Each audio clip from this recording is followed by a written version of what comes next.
প্রথম আলোর মতো প্রতিষ্ঠানকে সহযোগিতার জন্য সরকারও আছে, কিন্তু এই সরকার কেমন সরকার যারা এই উগ্র, মতিউর রহমানের ভাষায় যে সরকারের মধ্যে একটা উগ্রবাদী গোষ্ঠী আছে যার দ্বারা সরকার পরিচালিত হতো, বা এদের বিরুদ্ধে সে কিছু করতে পারে নাই। ওই দিন ইন্টারনেটে উগ্রতার উস্কানি দেওয়া হয়েছে, ওইটাই আমি আসতেছি, উস্কানি যারা দিল, আমি সেই জায়গায় আসতেছি। এই রয়ের এজেন্ট পাকিস্তানি ভাব ধরা লোক, কিন্তু পুরো কার্যক্রম রয়ের এজেন্ট। সে রয়ের কাজ হয়ে, রয়ের দেশ হয়ে বিদেশে পলাতক, সে এই কার্যক্রমে অংশ নিয়েছিল এবং প্রথম আলোকে ভাঙচুরের নির্দেশ দিয়েছে এবং আমার বিরুদ্ধে সে উস্কানি দিয়েছিল, আমাকে গ্রেপ্তার করা হয় না কেন। সে আমার দেশ, এই একটা নেক্সাস তাদের আছে এখানে, কত হাদি গোষ্ঠী, এই একটা নেক্সাস তৈরি করে এই কার্যক্রমগুলো করেছিল এবং প্রথম আলোকে আগুন দিয়েছিল এবং ডেইলি স্টারের 25 জন সাংবাদিককে আপনার ওখান থেকে বের করতে হয়েছে। দেখেন, সেই 25 জন সাংবাদিক যদি আগুনে পুড়ে শেষ হয়ে যেত তাহলে কি অবস্থা যে তৈরি হতো। সো আজকে এগুলো বের হয়ে আসছে। এই গোষ্ঠী, প্রথম আলো আমি দেখলাম এনসিপির একজন নেতাকে গ্রেপ্তার করেছে এই ঘটনার প্রেক্ষিতে, আগুনে সে অংশ নিয়েছিল। তাহলে আমরা এখন দেখছি যে হুকুমের আসামি, হুকুমদাতাদেরকে ধরতেছে।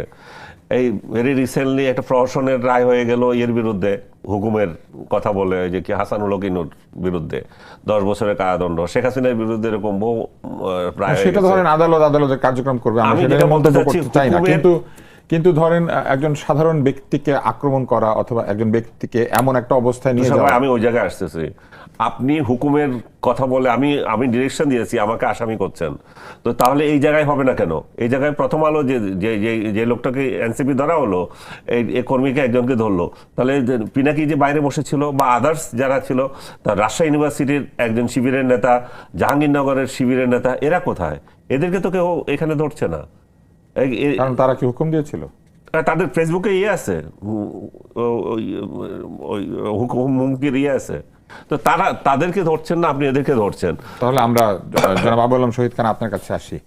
আমরা দেখলাম যে সদ্য সমাপ্ত সামাজিক ব্যবসা দিবস, সেইখানে সদ্য প্রাক্তন এবং সবসময়ের জন্য উনি প্রাক্তন হয়ে গিয়েছেন, অন্তর্বর্তী সরকার তো আশা করি না কোনোদিন আসবে বাংলাদেশে, তো এই অন্তর্বর্তী সরকারের প্রধান উপদেষ্টা বেশ আনন্দের সঙ্গে নাচছেন, নৃত্যরত অবস্থায় আছেন।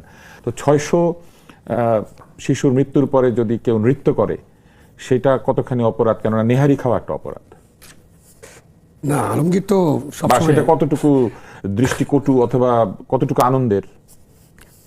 কারণ উনি এই 600 শিশুর জন্য বিন্দুমাত্র শোক প্রকাশ করেন নাই, উনি কোনো ধরনের কন্ডোলেন্স তো দূরের কথা, তাদের কারো বাড়িতে যান নাই, কোনো হাসপাতালে দেখতে যান নাই। ওনার দায়িত্ব পালন শেষ করার পরে উনি মানুষের কোনো, জনগণের কোনো কার্যক্রমে উনি সরাসরি পরিদর্শন করতে, অংশগ্রহণ করতে যান নাই, এমনকি ঈদের জামাতেও তাকে আমরা দেখতে পাই নাই।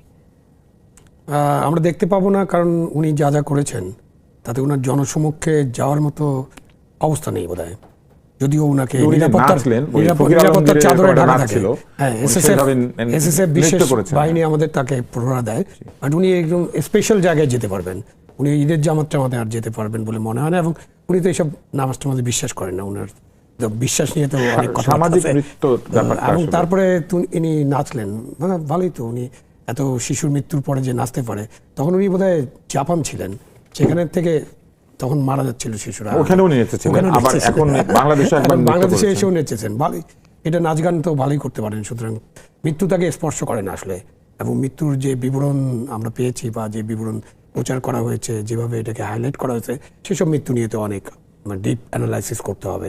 সংখ্যা নিয়ে অনেক তর্ক বিতর্ক আছে, কেউ সংখ্যা বেশি বলে, কেউ সংখ্যা কম বলে, গেজেট কতজন হয়েছে, ইউএন কতজন বলেছে, উনি কতজন বলেন। আইনগতভাবে তো গেজেটকে আমরা ঠিক ধরে নিব, গেজেট হলো রেকর্ড।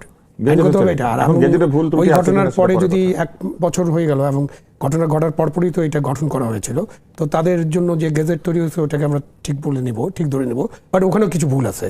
তো ওইখানে তো আমরা এখনো দুর্ঘটনায় নিহতদের নাম উল্লেখ করা হয়েছে বলে দেখেছি, তাই না? তো এই সময় তার নাচানাচি ভালোই লাগে। 3-0 তো মনে হয় ওনার কাছে তো 3 0+0+0 আরেকটা বিগ জিরো, শুধু ওনার তো কিছু স্পর্শ করে না, ওনাকে কখনই কিছু স্পর্শ করেনি, ওনার সারা জীবনেই ওনাকে কিছু স্পর্শ করে নাই। সুতরাং ওনার সারা জীবন উনি নিজের স্বার্থে, নিজের মতো করে, নিজের স্বার্থ দেখে যতটুকু করা দরকার সবটুকুই করেছেন। সুতরাং উনি নাচতে পারেন, এবং সেখানে তো আমাদের পার্লামেন্টের বিরোধী দলীয় যে হুইপ এবং এনসিপি নেতা উনিও ছিলেন, তাকেও তো আবার পরিচয় করে দিলেন। কিন্তু মাঝে মাঝে এক একজনকে পরিচয় করে দেন। একবার ক্লিন্টন ফাউন্ডেশনে বললেন না মাস্টার মাইন্ড, এখন কিন্তু মাস্টার মাইন্ডের কোনো খবর নেই এবং মাস্টার মাইন্ড নানান কথাবার্তা ফেসবুকে লিখছেন। এখন উনি সওয়ার হইলেন ওই দুজনের উপর, নাহিদ ইসলাম এবং আসিফ মাহমুদ সজীব ভুঁইয়া। তারা কিভাবে তাকে এইটার আয়োজন ছিল এক কারণে, ওখানে কিন্তু উনি এটা বললেন যে তারা কিভাবে তাকে কনভিন্স করেছে এবং 3 দিন যে রাষ্ট্রে কোনো রাষ্ট্র ছিল না, সরকার ছিল না, রাষ্ট্র ছিল সরকার ছিল না, এই 3 দিনের মধ্যে তাকে কনভিন্স করেছেন এবং তিনি এসেছেন। তিনি একটা শাসন চালিয়েছেন 18 মাস এবং 18 মাসে কী কী হয়েছে এটা বিস্তারিত আলোচনা কোনো স্কোপ নাই, বিকজ এই 18 মাস তো দেশকে ডুবাই দেওয়ার জন্য যা যা করণীয় সব কিছু উনি করেছেন এবং উনি তাদেরকেই সমর্থন করেছেন যাদের কথা আজকে আলোচনা করছে, বিদেশ থেকে বিদ্বেষ, এবং তারা তার সাপোর্টে ছিল এবং তারা সেখান থেকে বিভিন্ন বার্তা পাঠিয়ে দিত, ইউটিউব করতো এবং তারপরে তারা ভাঙচুরের জন্য মব অর্গানাইজ করতো। প্রথম আলো আর ডেইলি স্টার ঘটনা তো বেশ পরে, তার আগে তো 32 নম্বরে ভাঙচুর হয়েছে। তারও আগে আওয়ামী লীগ বা আওয়ামী লীগের ফ্যাসিস্টদের দোসর হিসেবে বিভিন্ন জায়গায় হামলা হয়েছে, চাঁদাবাজি হয়েছে, লুটপাট হয়েছে সারা দেশব্যাপী, এবং এগুলোকে উস্কানি দেওয়া হয়েছে। এমনকি কমিউনিস্ট পার্টির অফিস ভাঙার জন্য উনি উস্কানি দিয়েছে। উনি একসময় ছাত্র ইউনিয়নের রাজনীতির সাথে যুক্ত ছিলেন, ওর নাম পিনাকি, তাই না, পিনাকি। এবং তারপরে যেটা আলমগীর বললো যে কম আছে, ইনক্লুডিং তারেক রহমান। সো এইভাবে, এবং অথচ সোশ্যাল মিডিয়ায় তার মায়ের চরিত্র নিয়ে মানুষ বাজে কথা বলে। এটা পাকিস্তানের কর্মকর্তার সাথে তার চেহারা মিল করে আপনি দেখবেন ছবি দিয়ে যে তার মায়ের চরিত্র হনন করে। এগুলো নিয়ে আমরা জীবনে কোনোদিন কিছু বলি নাই, কারণ সভ্য সমাজে এগুলো বলা উচিত না। তার মায়ের চরিত্রের জন্য আমরা এখানে আলাপটা না করি। হ্যাঁ, কিন্তু সে মানুষের মা ধরে গালাগালি করে।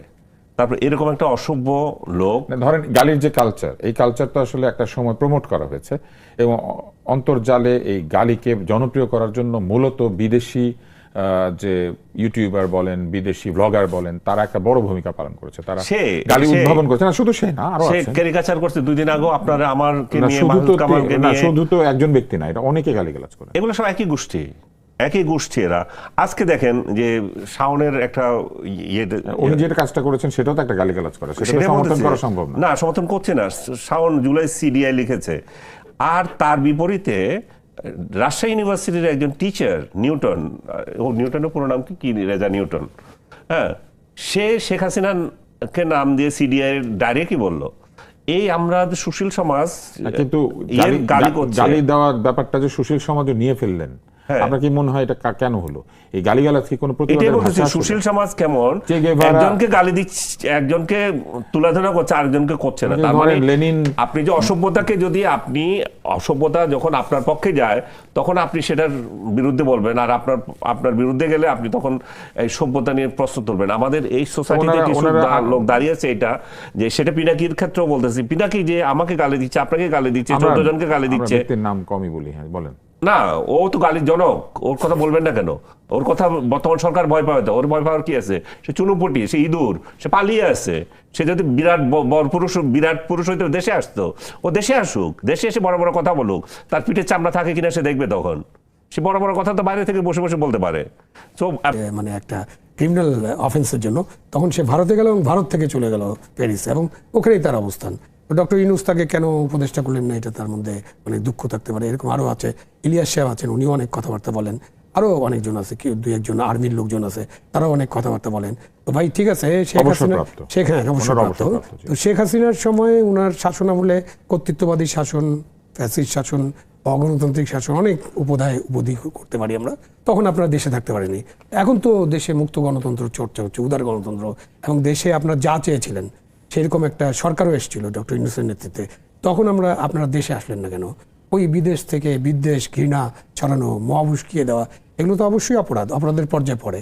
এবং তারা বিদেশে আছে বলে তাদেরকে আসামি করা যাবে না এরকম না।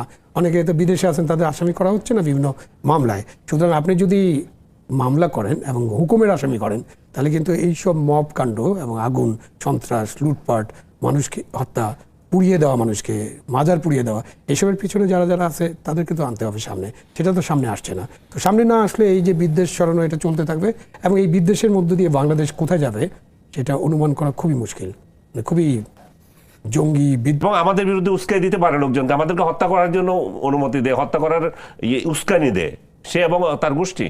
এবং এই যে ইলিয়াস, সেই ইলিয়াস আমার বলেছে আনিস আলমগীর এখনো কিভাবে দেশে বেঁচে আছে, তার মানে কি ওকে কেন হত্যা করা হচ্ছে না? আমরা আবু আলম শহীদ খান আপনার কাছে যাই।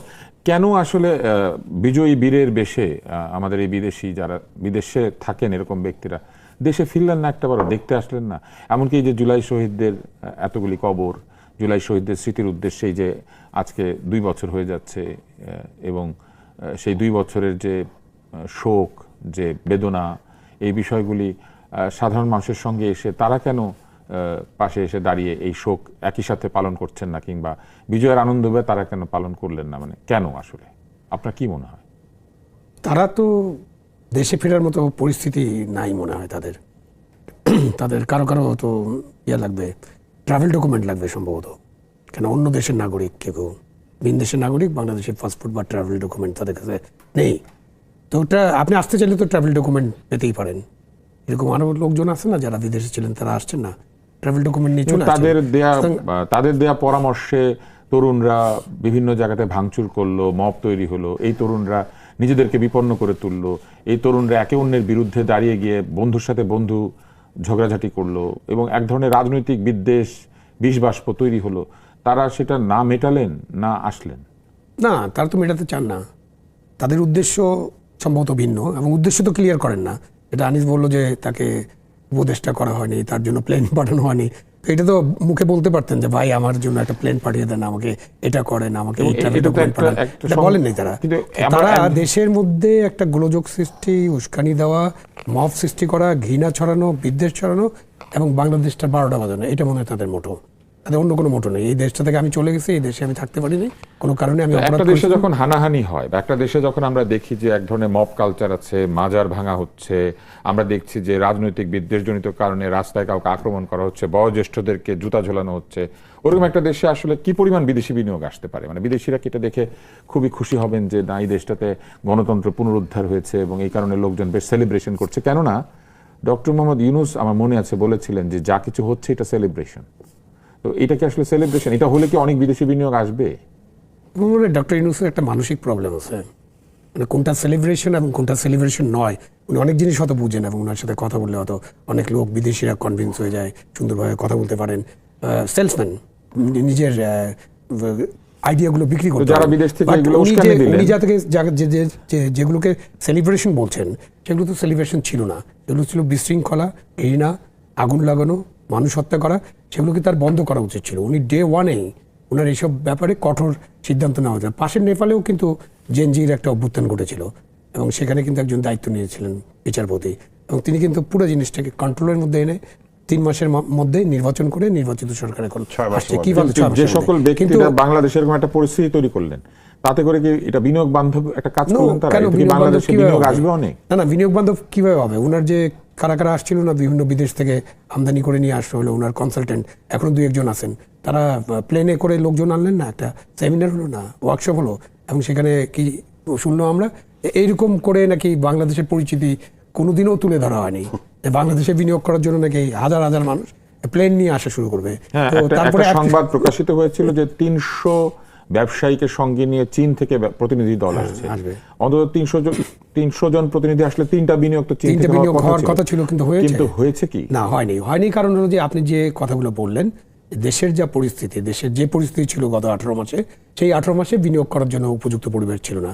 দেশের আইন শৃঙ্খলা পরিস্থিতি যদি এরকম অবনতি থাকে যে যখন তখন রাস্তাঘাটে মারামারি হচ্ছে, যখন তখন যাত্রার উপরে হামলা হচ্ছে, যখন তখন পোড়ানো হচ্ছে, জ্বালা পোড়া হচ্ছে, হত্যাকাণ্ড হচ্ছে বা হত্যা করা হচ্ছে, তখন কেউ বিনিয়োগ করতে এদেশে আসবে না। কেন? এটা আইন শৃঙ্খলা পরিস্থিতি ভালো না হলে কেউ বিনিয়োগ করতে আসবে না। তো সেটা যখন হবে ভালো, তখন হয়তো বিনিয়োগ করতে হবে। ভালো একটা গণতান্ত্রিক দেশে যখন আপনার বিনিয়োগটার আরও অনেক কিছু আছে, যে তারা তাদের বিনিয়োগ করবেন, তাদের সেটা নিয়ে যেতে পারবেন কিনা, তাদেরকে কিভাবে নিয়ে যেতে দেওয়া হবে, তাদের লাভ, সেগুলো অনেক কিছু বিবেচনা করেই তারা বিনিয়োগ করতে আসবে। জুলাইয়ের আন্দোলনের তো একটা প্রধান জায়গা ছিল বৈষম্যহীনতা, এবং আওয়ামী লীগের সময় যে আইনের অপব্যবহার, দুঃশাসন, বিরোধীদেরকে নিপীড়ন, এগুলি বন্ধ হবে এবং একটি শান্তিময় পরিবেশ তৈরি হবে। তাহলে জুলাই পরবর্তী সময়ে যে অশান্তিময় পরিবেশ তৈরি করা হলো, এটা তো অন্তর্বর্তী সরকারই করেছে বলে এমনকি প্রথম আলোর সম্পাদক মতিউর রহমানও বললেন। তাহলে জুলাইয়ের বিপরীতে কাজ করলো কে? অন্তর্বর্তী সরকার। অবভিয়াসলি আমি আজকেও লিখেছি, গতকালও লিখেছি। কারণ জুলাই কেন হয়েছিল? একটা জুলাই কেন হয়েছিল? একটা দীর্ঘ স্বৈরতান্ত্রিক বলি বা একনায়কতান্ত্রিক বলি বা কর্তৃত্ববাদী শাসন, সেটার অবসান চেয়েছিল বাংলাদেশের মানুষ, এবং নির্বিচারে বিভিন্ন শ্রেণী পেশার মানুষ সেখানে অংশ নিয়েছিল। সেটা সেই অংশ নেওয়ার পেছনে সেটাতে আজকাল বলছে যে এটা ডিজাইন ছিল বা এই ছিল, যত কিছু বলুক, কিন্তু মানুষ তো গেছে। এখানে স্বতঃস্ফূর্তভাবে যাওয়া লোকের সংখ্যা তো কম না। তাহলে জুলাই এত এই তরুণরা রক্ত দিল, রক্তাক্ত অধ্যায়ের পর তারা একটা দেশ, এমন একটা দেশ পেল, সেখানে বৈষম্য বিরোধী একটা সমাজ থাকার কথা ছিল। কারণ সেখানে ট্যাব বাজিয়েছিল, বৈষম্য স্লোগান দিয়েছিল, বঙ্গবন্ধুর বাংলায় বৈষম্যের স্থান নাই। তো বঙ্গবন্ধুর বাংলায় আবার বৈষম্যকে ফিরিয়ে আনলো, আবার কোটা ফিরিয়ে আনলো, আবার হিংসা বিদ্বেষ সবই ফেরত আসলো। ইউনূস শুধু আসলো যে শেখ হাসিনা আমার বিরুদ্ধে যা যা করেছে আমি তার প্রতিশোধ নেব। শেখ হাসিনার নামে মামলা, শেখ হাসিনার দলকে ধ্বংস করা। ওনার শুধু একা মামলা হয় নাই, আরো অনেকের নাম মামলা। না, ওটাই বলতেছি আমি। তোমরা প্রধান টার্গেট কি? প্রধান টার্গেট তো শেখ হাসিনাই। তারপর তার দলটা শেষ করা, তারপর আমার কি কি চাহিদা রয়ে গেছে সেগুলো পূরণ করা, আমার নামে এই নেওয়া, আমার নামে সেই নেওয়া, আমার মামলা প্রত্যাহার করা। তো তার মানে ইউনূস এবং আর এই ছেলেদেরকে আমার নিয়োগকর্তা। জুলাইয়ের চেতনায় কি কথা ছিল না যে যা কিছু হবে সবার জন্য হবে, সমভাবে হবে? ওই জায়গায় তো আমি বলতেছি ইউনূস সেই জায়গাটা রুদ্ধ করে দিয়েছে। ইউনূসকে আমরা সবাই ভেবেছিলাম যে এমন একটা দেবতা এসে বাংলাদেশকে একটা উচ্চ মাত্রায় নিয়ে যাবে। শেখ হাসিনা যেখানে সংকীর্ণ দৃষ্টিভঙ্গিতে আছে, তার আগের সরকারগুলো সংকীর্ণ ছিল, সে একটা ইন্টারন্যাশনাল লোক, ইন্টারন্যাশনাল মাইন্ড নিয়ে চলবে, সবাইকে ঐক্যবদ্ধ করে দেশ কোথায় যাবে, বিনিয়োগ কোথায় নিয়ে যাবে, এবং লাখে লাখে লোক আসবে আমাদের চাকরি দেওয়ার জন্য, আমাদের লোকদের জন্য বসে থাকবে। সেই যে বক্তৃতা মারছে দেখছেন না? কিন্তু সেই প্রত্যাশা সম্পূর্ণভাবে ধ্বংস করে দিয়েছিল সে একাই। এই ছেলেগুলো যারা এই ওই দিন রক্ত দিয়েছিল, তারা কি একটা স্বপ্ন দেখে নাই? তাদের স্বপ্নটাকে বৈষম্যহীন বাংলাদেশের স্বপ্ন দেখেছে। তারা দেখেছে সে যে বংশ থেকে আসুক বা যে ধর্ম থেকে আসুক কিংবা যে রাজনীতি থেকে আসুক না